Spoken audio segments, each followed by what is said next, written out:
네, 오늘 우리에게 주신 하나님의 말씀은 마가복음 1장 21절부터 28절입니다. 마가복음 1장 21절부터 28절 제가 읽겠습니다. 그들이 가버나움에 들어가니라. 예수께서 곧 안식일에 회당에 들어가 가르치심에 물사람이 그의 교훈에 놀라니 이는 그가 가르치시는 것이 권위 있는 자와 같고 서기관들과 같지 아니함일러라. 마침 그들의 회당에 더러운 귀신 들린 사람이 있어 소리질러 이르되 나사렛 예수여 우리가 당신과 무슨 상관이 있나이까? 우리를 멸하러 왔나이까? 나는 당신이 누구인 줄 아노니 하나님의 거룩한 자니이다. 예수께서 꾸짖어 이르시되 잠잠하고 그 사람에게서 나오라 하시니 더러운 귀신이 그 사람에게 경련을 일으키고 큰 소리를 지르며 나오는지라. 다 놀라 서로 물어 이르되 이는 어찌미냐? 권위 있는 새 교훈이로다. 더러운 귀신들에게 명한즉 순종하는도다 하더라. 예수의 소문이 곧 온 갈릴리 사방에 퍼지더라. 아멘. 네, 우리 오늘은 서로에게 이렇게 축복하면서 인사하겠습니다. 예수님처럼 습관을 따라 기도하고 성령으로 살아갑시다. 네, 한 번 더 인사합니다. 예수님처럼 말씀과 능력으로 하나님 나라를 살아갑시다.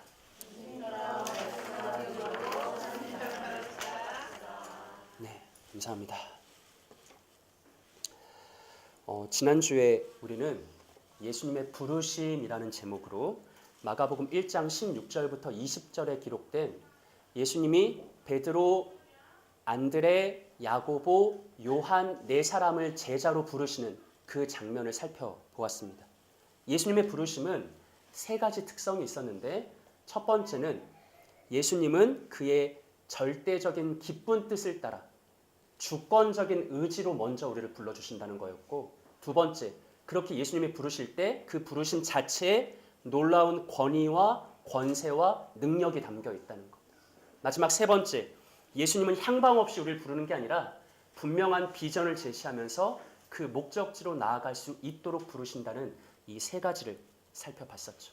특별히 마가는 누가나 요한과는 다르게 예수님이 베드로를 부르는 장면을 극히 절제해서 묘사했습니다. 마가나 누가복음을 보면 이런 과정이 있어서 베드로가 예수님의 제자가 됐구나라고 우리가 수긍할 만한 요소가 있는데 마가는 그 모든 걸 삭제하고 그냥 예수가 걸으시다가 베드로를 보고 너 나를 따라와라 그랬더니 정말 말도 안 되게 베드로가 모든 걸 버리고 예수님을 따라가는 이런 식으로 그 부르심을 묘사했죠. 학자들은 이러한 마가의 구성에는 예수님의 그 부르심 자체가 놀라운 권위와 능력이 있다. 예수님이 그냥 베드로에게 너 내 제자가 되라라고 하면 그 말씀 자체가 베드로의 마음속에 순종과 믿음과 담대함을 불러일으킨다라고 해석을 합니다. 예수님의 부르심은 너 한번 나 따라와 볼래? 나쁜 조건 아닌데. 이런 식의 초청이나 제안이 아니고요. 나를 따라오라 라는 권위 있는 부르심이며 왕의 명령이고, 그렇게 부르실 때 우리는 즉시 순종의 마음으로 예수님을 즐겨 따라가게 되는 것이죠. 예수님이 부르실 때, 말씀하실 때, 명령하실 때 세례 때 그에게 임한 성령이 역사하심, 세례 때 그에게 임한 성령이 운행하십니다. 그래서 예수님의 부르심은 말씀하심에 이루어지고 명령하심에 경고히 서는 권위이고 능력이라는 것이죠. 제가 오늘 설교의 제목을 예수님의 권위라고 정했거든요. 그러니까 사실 오늘 본문이 지난주와 좀 중첩되는 이야기들이 많아요. 예수님은 제자들을 부르실 때만 권위를 나타내신 게 아니라 하나님 말씀을 가르치실 때 권위가 나타나고 귀신을 쫓아낼 때 권위가 나타나고, 사실 마가복음에서 예수님의 권위라는 주제는 큰 강물과도 같습니다. 마가는 예수님이 안식일에 대한 권위를 가진 분이라고 묘사하고요.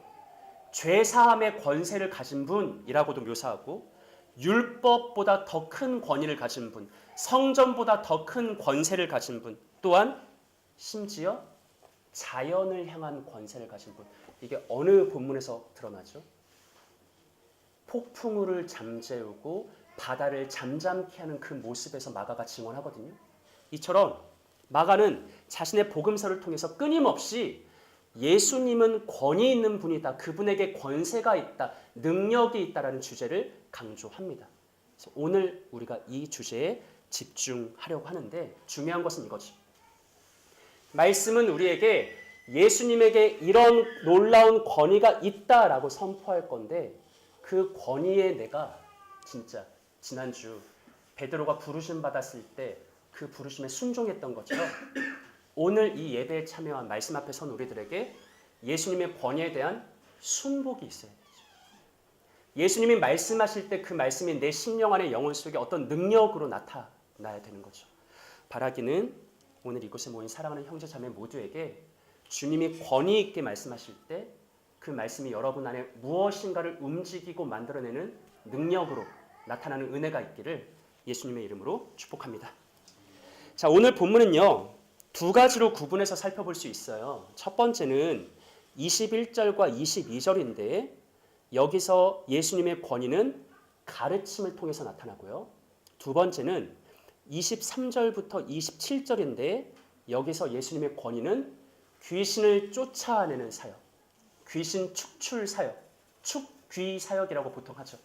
예수님의 축귀 사역을 통해 드러납니다. 중요한 것은 이따 다루겠지만 마가는 예수님의 가르침과 귀신을 쫓아내는 이거를 서로 분리하는 게 아니라 이 둘이 하나라고 말해요. 예수님의 말씀과 능력이 하나라고 말하거든요. 그 말씀과 능력이 우리에게 임할 때 우리가 진짜 하나님 나라, 하나님 통치를 살 수 있다라고 오늘 권면을 하죠. 오늘 이런 말씀과 능력으로 진실하게 하나님 통치 안에 들어가는 은혜가 있었으면 좋겠습니다. 자, 우리 첫 번째 부분 마가복음 1장 21절과 22절 한번 합독할까요? 시작. 그들이 가버나움에 들어가니라. 예수께서 오다는 시길에 회당에 들어가 가르치시매 두 사람이 그의 교훈에 놀라니 이는 그가 가르치는 것이 권위 있는 자와 같고 속이는 자와 같지 아니하니라. 아멘. 지난주 말씀의 근거에서 봤을 때 그들이라는 것은 예수님과 네 제자를 말하겠죠. 예수님이 베드로, 안드레, 야고보, 요한을 데리고 가버나움이라는 마을에 들어갔습니다. 그리고 마침 안식일이었어요. 그래서 회당에 들어가서 뭐 하시죠? 가르치시매. 예수님이 하나님의 말씀을 가르치시매. 22절. 모든 사람들이 그의 교훈에 뭐 했다? 놀랐어요. 왜 놀랐는가? 그 이유는 예수님이 가르치는 말씀이 뭐한 자와 같더라? 권위 있는 자와 같더라. 그냥 예수님의 말씀을 전하실 때 그 말씀을 듣던 모든 청중들이 한 마음으로 깜짝 놀랐는데 왜 놀랐냐? 아, 권위가 있다. 말씀 자체에 어떤 권세가 있다. 그걸 그들이 본능적으로 직감적으로 느낀 거예요. 더욱이 그 권위가 어떻게 부연 설명됩니까? 서기관들과 같지 않다. 바리새인 서기관들의 가르침에서는 뭔가 내가 느끼지 못했던, 경험하지 못했던 어떤 새로운 권위가 예수님에게서 느껴졌다라고 오늘 마가가 서술하고 있죠. 한 가지 질문할까요? 당시 실제로 이스라엘 사회에서 바리새인과 서기관들의 가르침은 권위가 없었을까? 그러니까 지금까지는 너무 진짜 권위가 없고 진짜 아무런 감동도 없고 이러다가 갑자기 예수님 말씀하시니까 너무 새로워서 좋았을까? 우리 목장 나눔지를 보면서 마태복음 23장 말씀 함께 읽어보겠습니다. 시작.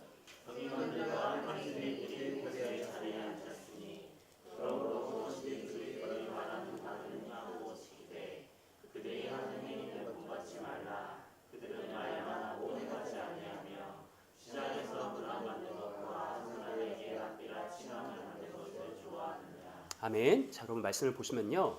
예수님이 서기관들과 바리새인들이 어디에 앉아 있대요? 네, 모세의 자리에 앉아 있대요. 그게 무슨 말이냐면 모세처럼 율법을 전달하는 자라는 거예요. 또 모세처럼 율법을 해석하는 자예요. 그들이 누구예요? 바리새인과 서기관이에요. 그래서 3절을 보면 그러므로 그들이 모세의 자리에 앉았으니 그러므로 무엇이든지 하나도 빠뜨리지 말고 그들이 말하는 바는 뭐하라? 행하고 지켜라. 예수님 지금 뭘 인정하는 거죠? 그들의 말에 담긴 권위를 인정하는 거예요. 모세의 자리에 앉아 있어요. 모세와 같은 역할을 하는 그런 사람들이 바리새인과 서기관이에요. 그러니까 그들의 말에는 그 자체가 권위가 있어요. 우리가 지키고 따르고 행해야 돼요. 다만 예수님은 3절 하반부를 보시면 그들의 뭐는 본받지 말래요? 행위는 본받지 마라. 그들은 외식하는 자거든요. 말과 행동이 다르거든요. 말만 하고 행동하지 않거든요. 하지만 예수님이 인정한 것은 그들의 말, 그들의 가르침에는 분명히 뭐가 있다? 권위가 있다. 우리 7절 보시겠어요? 서기관들과 바리새인들이 뭐라고 칭함을 받았죠? 당시에? 랍비라 칭함을 받았죠. 여러분, 랍비는 이스라엘 사회에서 굉장히 영예로운 호칭이에요. 아무나 랍비라고 부르지 않아요.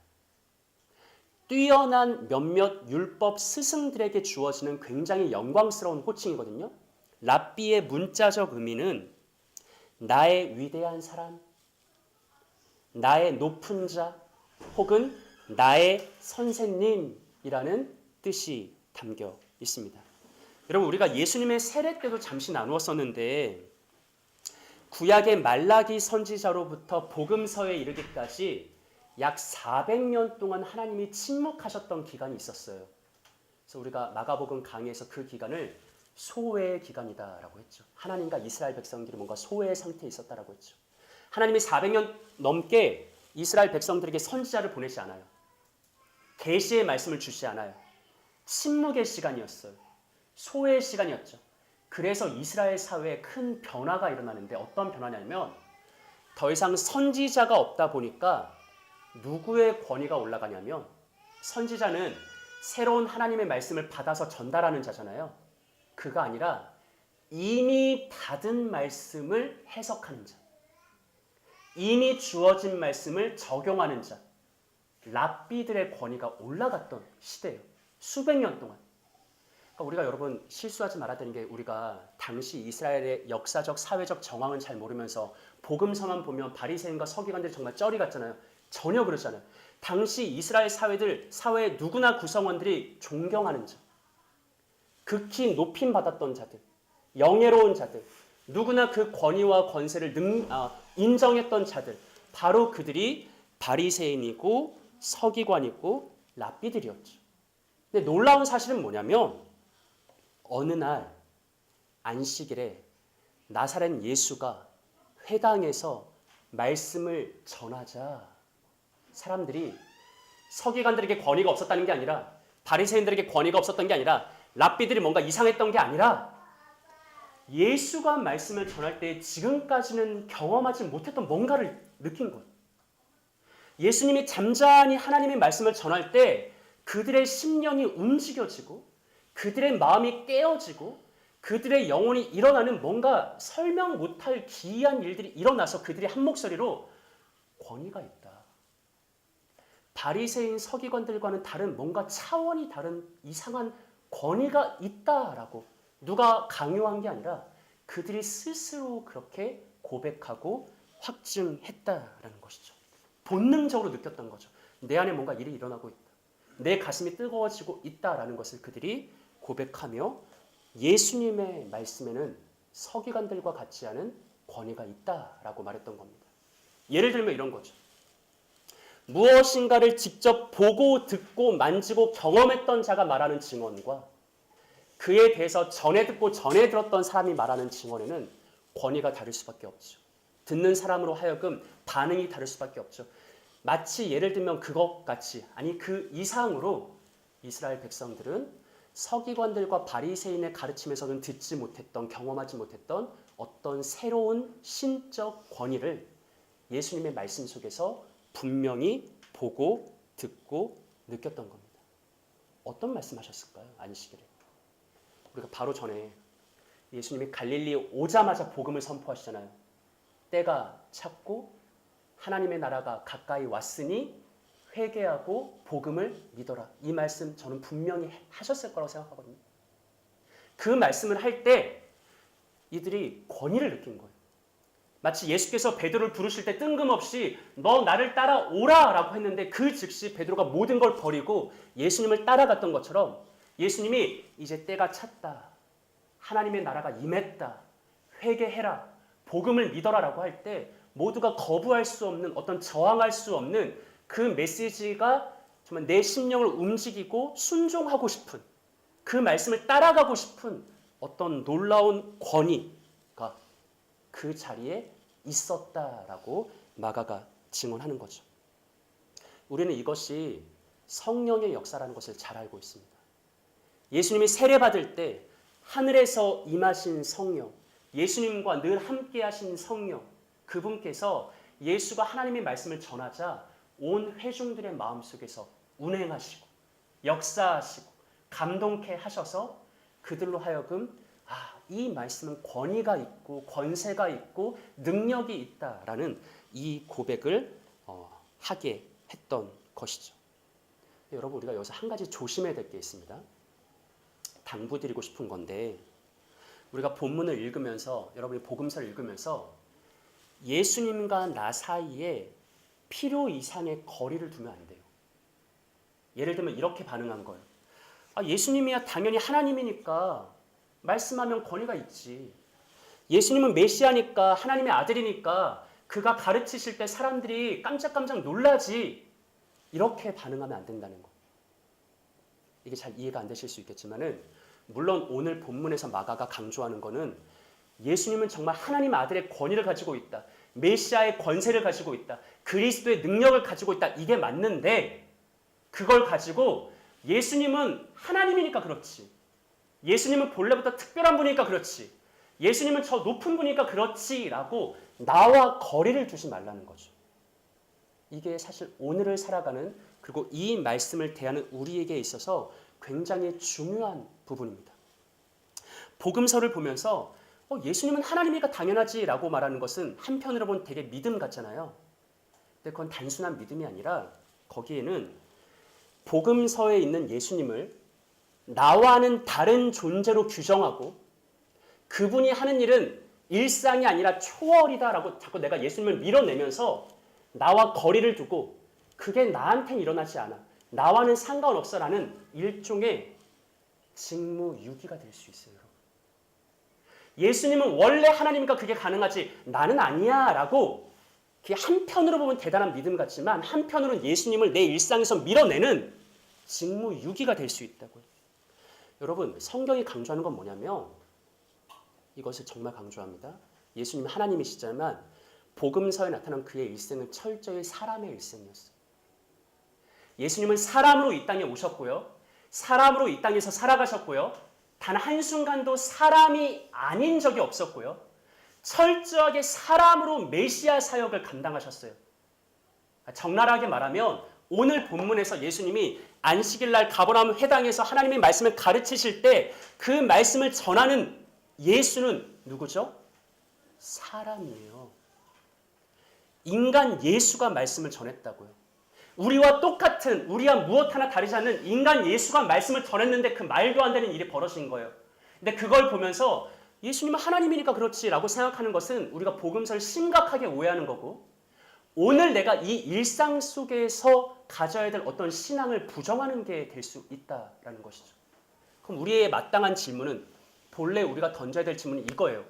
어떻게 우리와 똑같은 사람인데, 인간 예수인데 그가 말씀을 전할 때 사람의 마음을 움직이고 그들의 영혼을 흔들어 놓는 놀라운 권위와 권세와 능력이 나타날 수 있었을까라는 이 질문이죠. 예수님이 하나님으로서 말씀을 전했기 때문이 아니라 예수가 우리와 똑같은 인간으로 전했는데 왜 이런 일이 일어났을까? 이 질문을 던져야 되죠. 이에 대한 답은 뭡니까? 예수는 인간으로 말씀을 전했지만 그 순간 누가 역사하신다? 성령이 역사하세요. 예수님이 본래부터 하나님으로 말씀을 전했기 때문이 아니라 예수는 우리와 동일한 인간으로, 연약한 인간으로 그 말씀을 대언했는데 그 순간 성령께서 회중 가운데 역사하시기 때문에 오늘 마가가 그리는 이 놀라운 일이 생겨났던 것입니다. 여러분, 예수님 철저히 인간으로서 살아가시고 인간으로서 사역을 감당하셨습니다. 그래서 예수님께 매 순간 필요했던 게 성령의 함께 하심이었어요. 성령의 역사였어요. 그래서 오늘 첫 번째 부분에서 제가 강조하고 싶은 게 뭐냐면 예수님은 인간으로 메시아 사역을 완수하기 위해 늘 성령의 함께하심과 영감과 능력과 그의 어떤 역사가 필요했는데 그러다 보니까 예수님이 필수 불가결하게 매진했던 한 가지 일이 있습니다. 뭘까요? 내가 인간으로서 메시아 사역을 완수하려면 성령의 능력 없이는 안 돼. 그러다 보니까 예수님이 어쩔 수 없이 항상 힘썼던 한 가지 일이 있어요. 뭘까요? 기도라는 거죠. 우리 사도행전 10장 말씀 한번 읽어볼까요? 합독합시다. 시작.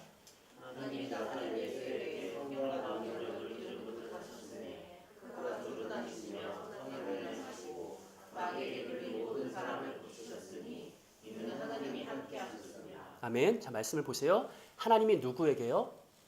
나사렛 예수에게. 이게 오늘 우리가 해왔던 용어로 만약에 바꿔서 표현하면 저는 인간 예수라고 말하고 싶어요. 예수님은 철저하게 인간으로 사람으로 이 땅에서 살아가시고 사역하셨는데 하나님이 그 인간 예수에게 뭘 부어주세요?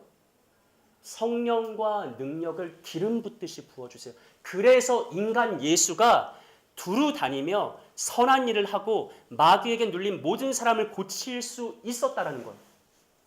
우린 이걸 너무 쉽게 예수님과 나 사이에 거리를 두면서 예수님은 원래 특별하니까 원래 하나님이니까 그러니까 뭐든지 할 수 있지 이렇게 생각하면 안 되고 예수님은 우리와 똑같은 인간이었지만 매 순간 성령을 공급받았기 때문에 그 사역을 행할 수 있었다라고 생각을 해야 된다는 거죠.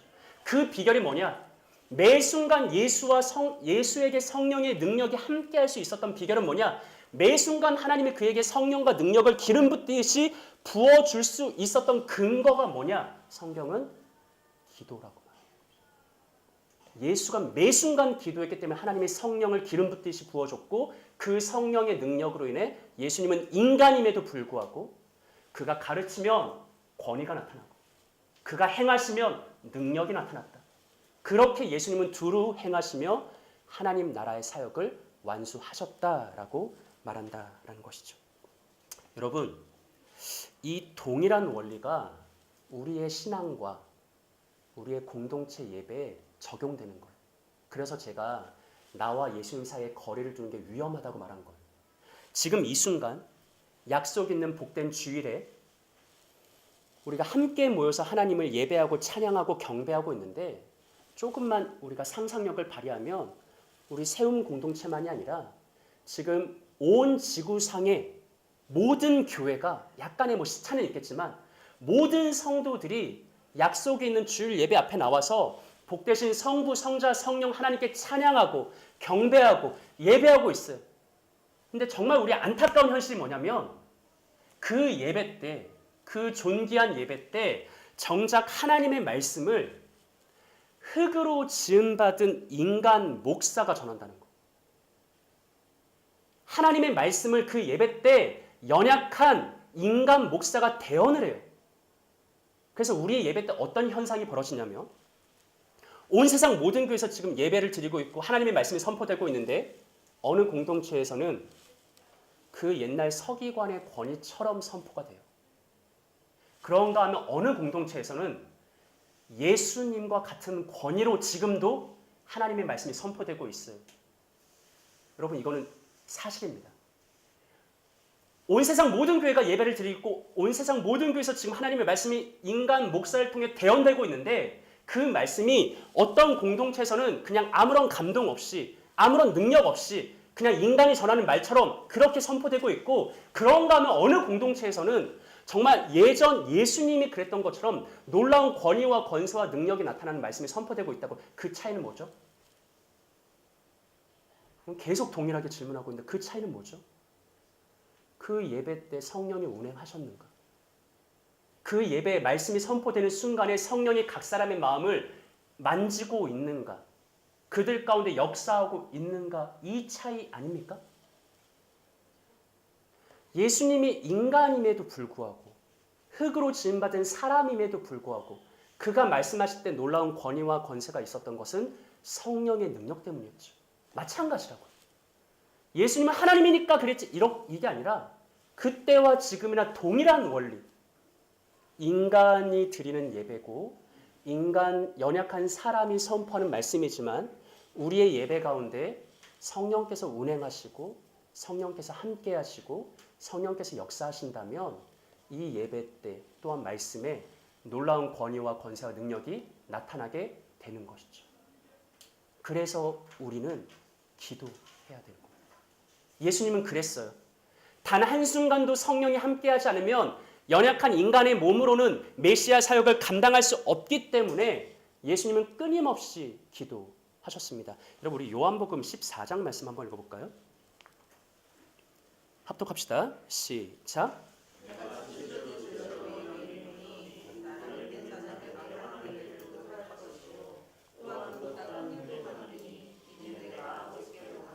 아멘. 여러분 요한의 그 독특한 강조적 표현이었죠. 내가 진실로.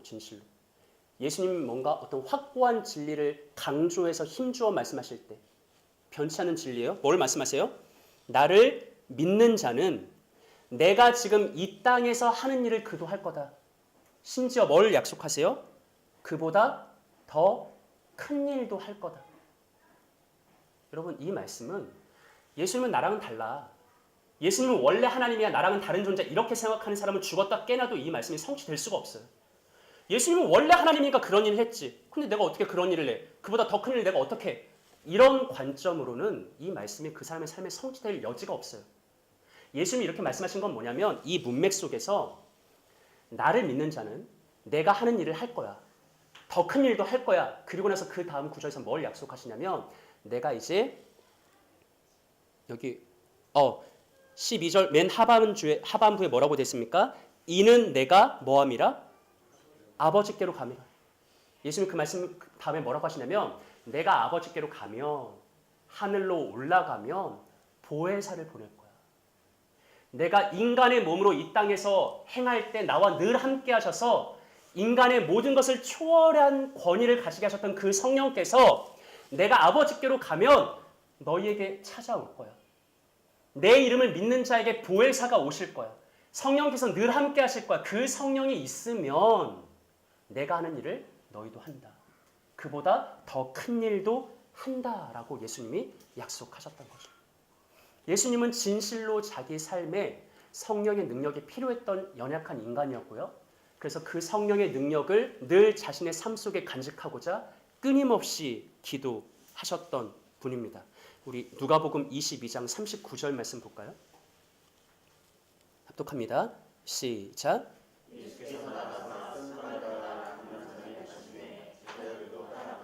아멘. 예수께서 어디로 가셨어요? 감람산에 뭐하러 가셨죠? 그 이후 뭐 구절들은 제가 인용하지 않았지만 우리가 잘 알고 있죠. 기도하기 위해서 가셨습니다. 우리가 주목할 것은 예수님의 기도 생활에 대한 어떤 독특한 한 가지 특성을 알 수 있는데 뭐죠? 습관을 따라갔다는 거예요. 여러분 보세요. 여러분 어려서부터 교회에서 자라왔고 신앙생활 해왔고 설교 많이 들었죠. 사람이 하지 못합니다. 성령이 함께 하셔야 됩니다. 뭐 저도 인간 목사가 말씀을 전하는데 성령이 함께 하셔야 능력이 나타납니다. 우리가 다 알고 있어요. 몰라서 안 하는 게 아니죠. 성령이 함께 하셔야 우리가 예수님이 했던 일도 하고 그보다 더 큰 일도 할 수 있는데 그 성령이 함께 하시려면 기도를 해야 된다. 기도가 결정적인 어떤 근거가 된다. 몰라서 안 하는 사람이 없어. 근데 우리가 알면서도 기도하지 않아요. 이 고질적인 문제가 있는데 이에 대해서 예수님이 말씀하신 건 뭐냐면 결국 우리가 신앙의 영역에 있어서 몰라서 안 하는 것보다는 알면서도 안 하는 게 태반인데 그에 대한 가장 어떤 현실적인 신앙의 적용점은 습관을 따라 기도하는 거죠. 내가 중요하다 생각하니까 그것을 위해서 기도하고 중요한 일이 생겨서 그것을 위해 이런 게 아니라 그냥 우리 안에 예수님과 같이 습관을 따르는 기도를 경고하게 만드는 거죠. 예수님은 매 순간 자기 안에 성령의 임재가 있게 하기 위해서 습관을 따라 기도하신 분입니다. 뜻을 정하고요. 시간을 정하고 그 시간이 되면 여지없이 습관을 따라 기도하셨던 분. 그의 메시아로서의 평생을 그렇게 하셔서 그래서 성령이 그와 함께 하셨고 그래서 예수님의 사역에 권위가 나타날 수 있었던 거죠. 여러분 습관을 따라 기도하셔야 됩니다. 우리가 몰라서 기도 안 하는 게 아니라고요. 그것을 극복하려면 습관을 따르는 기도가 필요해요. 뜻을 정하시고 시간을 정해서 하나님과 약속된 그 시간마다 습관을 따라 기도하십시오. 그것을 위해 필요한 게 나를 아는 거예요. 자기를 파악하셔야 돼요.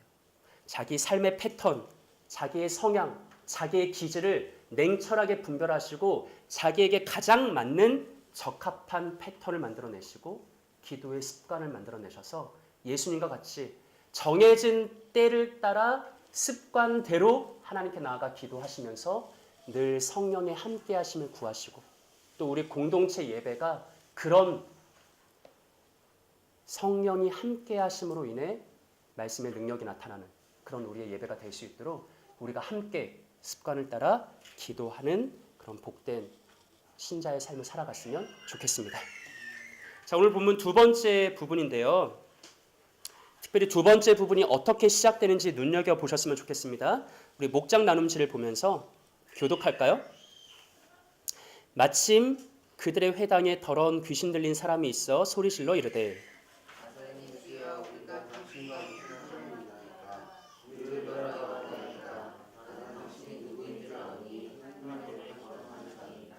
예수께서 꾸짖어 이르시되 잠잠하고 그 사람에게서 나오라 하시니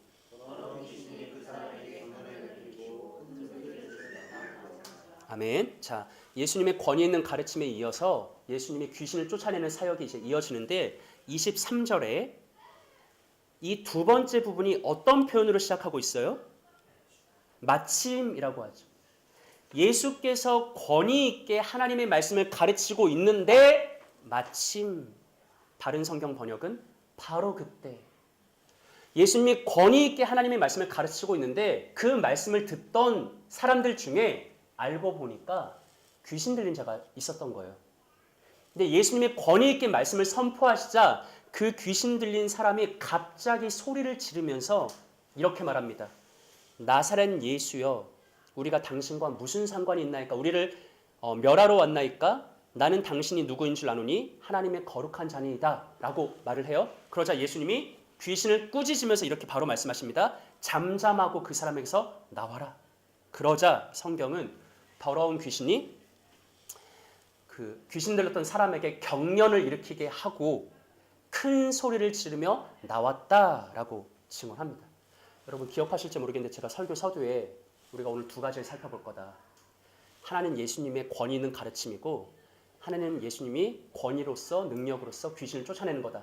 근데 사실 마가가 이 둘이 하나인 것을 강조하고 있다. 말씀과 능력이 하나인 것을 강조하고 있다라고 했죠. 마가가 어떻게 서술하냐면 예수님이 권위 있게 말씀을 전하자 마침 바로 그때 그 권위 있는 말씀으로 인해서 더러운 귀신 들린 자의 정체가 발각이 돼요. 더 이상 자기를 숨길 수가 없어요.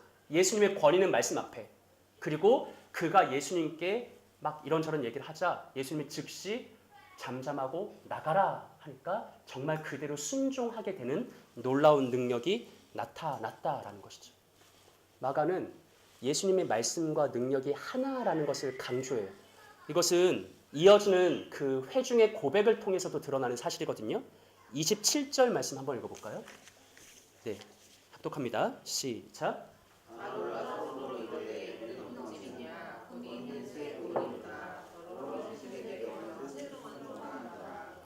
백성들이 뭐라고 말해요?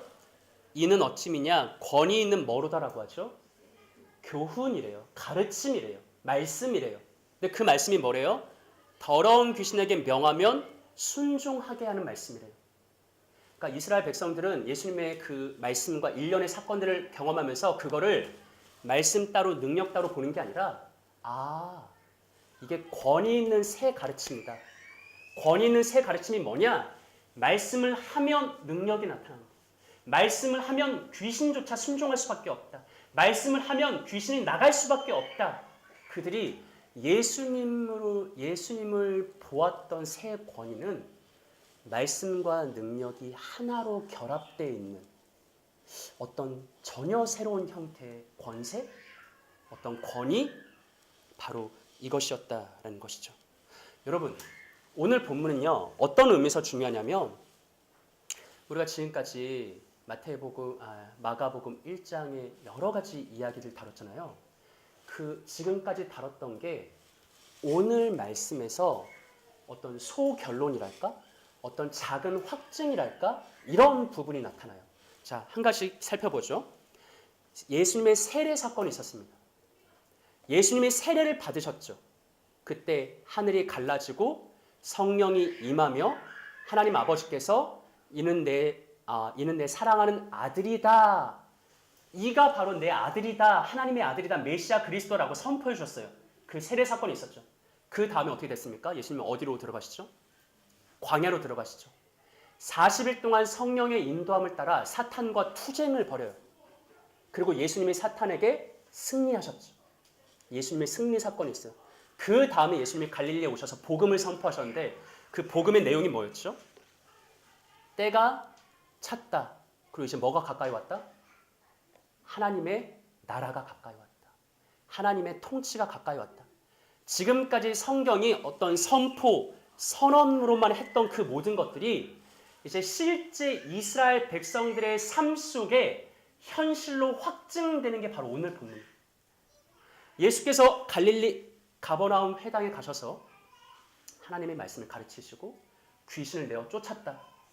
얼핏 보기엔 되게 단순한 사건일 것 같지만 예수님이 말씀하셨더니 권위가 나타났고 예수님이 말씀으로 귀신을 쫓아내는 능력을 보이셨다라는 이 모든 과정은 세례가 진짜임이 확증되고 예수님의 영적 투쟁의 진짜임이 확증되고 예수님이 그냥 말로만 복음을 선포한 게 아니라 하나님 나라가 가까이 왔다라고 말한 게 아니라 그게 진짜 현실 속에서 구현되었다라는 것이 다 확증되는 부분. 예수님이 진짜 하나님의 아들이구나. 그가 말씀하신 즉 귀신조차 순종할 수밖에 없구나. 예수님이 진짜 광야에서 사탄을 이기셨구나. 그가 말씀하시면 귀신이 쫓겨날 수밖에 없구나. 진짜 말로만이 아니라 내 삶에 하나님의 통치가 임했구나. 예수님이 가는 곳 어디에서나 사탄의 나라가 무너지고 하나님의 통치가 임하구나. 이 모든 것들이 오늘 본문에서 이스라엘 백성들의 삶 속으로 한층 더 가까이 간 거예요. 지금까지는 뭔가 하나님 사이에서 어떤 선포, 선언 이런 걸로만 그쳤던 것이 실제 백성들의 삶으로 성큼 가까이 나아가서 봐라. 말씀과 능력을 보니 진짜 하나님의 통치가 임하지 않았느냐? 진짜 너의 삶 속에 하나님 나라가 시작되지 않았느냐? 바로 이것을 오늘 우리에게 강조하고 있다라는 것이죠. 우리 마태복음 12장 28절 말씀 한번 읽어볼까요? 중요한 본문인데 합독합니다. 시작. 그러나 내가 하나님의 성령을 힘입어 귀신을 쫓아내는 것이면 하나님의 나라가 이미 너에게 임하였느니라. 아멘. 이게 마가복음에는 없는 구절인데 마태복음에서는 예수님이 직접 내가 하나님 나라가 임했다, 하나님 나라가 가까이 왔다라고 복음을 선포했는데 니네 그게 무슨 의미인지 알아? 하나님 나라가 가까이 왔다는 게 무슨 의미인지 알아? 하나님 나라가 임했다라는 게 무슨 의미인지 알아? 하나님 나라에 산다라는 게 무슨 의미인지 알아? 직접 설명하는 거예요. 뭐라고 설명하시죠? 내가 하나님의 성령을 힘입어 뭐 하는 것이냐? 귀신을 쫓아내는 것이. 그게 바로 하나님 나라가 임했다라는 증거다라고 하죠. 여러분 우리가 이전 시간에 살펴봤는데 마가는 축기를 굉장히 중요하게 생각해요. 각 복음서 저자마다 자기의 강조점이 있는데 마가는 귀신 쫓아내는 거에 되게 관심이 많아요. 일례로 요한복음을 보면 요한은 예수님이 갈릴리에서 가장 첫 번째로 행하신 사역이 뭐였다고 말했었죠? 요한은 가나 혼인잔치였죠. 요한의 강조점은 예수님으로 인해 물이 변해 포도주가 된다. 예수님은 없는 것을 있는 것으로 만들 수 있다. 생명 없던 것을 생명 있는 것으로 만들 이런 강조점이 있어요. 요한복음의 어떤 키워드는 영생이에요. 마가의 관심은 전혀 달라요. 마가는 예수님이 갈릴리에서 행하신 첫 번째 사역을 뭐라고 제시해요? 귀신을 쫓아낸다. 뭐를 말하고 싶은 거예요? 예수님은 진짜 권위 있는 분이야. 예수님은 이미 사탄과 싸워서 이겼어. 예수님은 왕의 권세를 가지고 있어. 예수님이 가는 곳에 사탄이 무너지고 귀신이 쫓겨나. 그게 하나님 나라가 임했다는 증거야. 그게 하나님의 나라가 가까이 왔다는 증거야. 그게 내가 하나님 나라에 산다라는 증거야 라고 말하고 있죠. 여러분 우리가 이 복음 시대를 살고 있어요. 우리가 하나님 나라를 살고 있죠. 근데 여기서도 우리가 앞선 첫 번째 부분과 마찬가지로 조심해야 될 게 있어요. 예수님과 나 사이에 거리를 두면 안 돼요. 오늘 우리가 복음서를 통해서 알 수 있는 예수님의 행보는 예수님이 가시고 말씀하시고 행하시는 모든 곳에서 귀신이 내어 쫓김당하는, 그렇게 하나님 나라가 임하는, 하나님 나라에 사는 모습을 보여줬는데, 예수님이가 그렇지, 예수님 하나님이가 그렇지, 이런 식으로 생각하면 우리에게 아무런 유익이 없어요, 여러분. 예수님이 우리에게 힘주어 약속하는 건 뭐냐면, 나와 함께 하셔서 내가 성령을 힘입어 이 땅에서 귀신을 쫓아내고 하나님 나라에 살았어. 근데 너희도 그렇게 할 거야. 아니, 너희는 그보다 더 큰 일을 할 거야. 내게 임했던 성령이 너희와 늘 함께 하실 것이기 때문에 너희가 복음으로 행하는 어느 곳에서나 사탄의 나라가 무너지고 하나님 나라에 살게 될 거야 라고 약속하는데, 우리는 그것을 자꾸 거리감을 두면서 나에게는 일어나지 않을 것처럼 스스로 제한하고 한계 짓는 경향이 분명히 있다라는 것이죠. 한 신학자가 오늘 본문을 해석하면서 되게 인상적인 해석을 했는데, 어떤 표현을 했냐면, 오늘 본문에서 예수님은 귀신과 경합하지 않는다, 결박한다라고 되게 언어 유희를 쓴 거죠. 여러분, 예수님은 이미 광야에서 승리하셨어요. 결정적으로. 이후의 예수님의 행보는, 오늘 본문의 정황은 뭐냐면, 예수님이 권위 있게 말씀하시니까 귀신이 드러났네. 더 이상 자기 정체를 숨길 수가 없어서 큰 소리를 지르면서 내가 귀신 들렸다라고 막 자기를 막 드러냈어요. 그러니까 우리가 기대하는 바는, 야, 이제 싸울라나 보다, 예수님과 귀신 사이 뭔가 이제 박터지는 싸움이 일어날라 보다라고 하지만, 아니, 마가의 관심은 전혀 달라요. 예수님은 귀신과 경합하지 않아요. 그냥 결박해요. 예수님은 귀신과 투쟁하지 않아요. 그냥 제압해요. 그 일이 지금 복음 시대를 살고 있는 우리들에게 사실은 얼마든지 예수를 믿는 믿음, 성령의 역사 속에서 내 삶에 약속된 건데, 정작 이 시대를 살아가는 말세의 말세라고 살아가는 그때에 살아가는 우리가 무감각해져 있다는 거예요. 제가 오늘 목장 나눔지에도 질문에 넣었는데, 무슨 뭐 답하라는 게 아닙니다. 여러분이 마음으로 한번 생각해 보시면 돼요. 여러분, 진짜 최근에 내가 진짜 영적 싸움 중이구나 인식한 적 있으세요? 내가 이 마지막 때 악한 시대에 신자로 부름받았고, 내가 진짜 내 삶에 이런 것들을 보니까 내가 진짜 지금 사탄과 귀신과 마귀와 영적으로 투쟁하고 있구나, 내가 싸움의 최전방에 서 있구나, 이런 거를 진짜 여러분들이 최근 신앙생활에서 강렬하게 느끼고, 그 부분에 대한 어떤 경각심을 가지고 그 부분에서 어떤 특별히 이런 최근의 경험이 있으신가요? 오늘에 속한 많은 그리스도인들이 자기가 싸움 중인지 아닌지조차 인식하지 못하고 있어요. 영혼과 마음이 무감각해져서 내가 지금 전쟁 중인지 아닌지, 내가 싸우고 있는지 아닌지, 내가 공격을 받았는지 공격을 가했는지, 이런 인식조차 없이 살아가고 있죠. 말세입니다. 마지막 때입니다. 인정하든 하지 않든 이 세상 모든 사람들이 하나님 나라와 사탄 나라, 빛과 어둠, 진리와 비진리의 싸움 속에 있습니다. 우리가 최근 종말론에서 다루었던 것처럼 이 마지막 때의 특징은 적그리스도가 어떻게든 성도들을 미혹하려고 하고, 거짓 선자들이 판을 치고, 거짓 이적이 일어나고, 거짓 가르침이 횡행하고, 배교가 실제로 일어나는 환란이 가득한 요한계시록에 이런 이미지가 있어요. 사탄이, 용이 하늘에서 천군 천사와 싸운 다음에 패배한 다음, 우린 그것을 그리스도의 십자가 사건을 보는데, 패배한 다음에 땅으로 떨어져서 이 땅에서 크게 분을 내고 있다라는 표현이 있어요. 말세의 특징이에요. 이미 예수님으로 인해서 패배한 사탄이 말세 때는 최후 발악을 벌여요.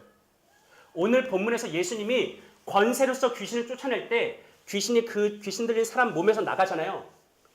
저항할 수가 없어요. 거부할 수가 없어요. 예수님의 권세와 능력에 귀신이 발악을 할 수가 없어요. 근데 최후의 어떤 항거가 뭐였죠?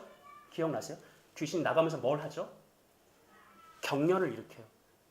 여러분, 지금 말하자면 이 시대는 사탄은 이미 예수님에게 결정적으로 패배했는데 마지막 분을 일으키고 있는, 마지막 화풀이하고 있는, 마지막 최후 발악을 하고 있는 시대예요. 그 시대 속에서 성경 우리에게 약속하는 것은 야고보서 4장 말씀 우리 한번 합독할까요? 마지막입니다. 시작.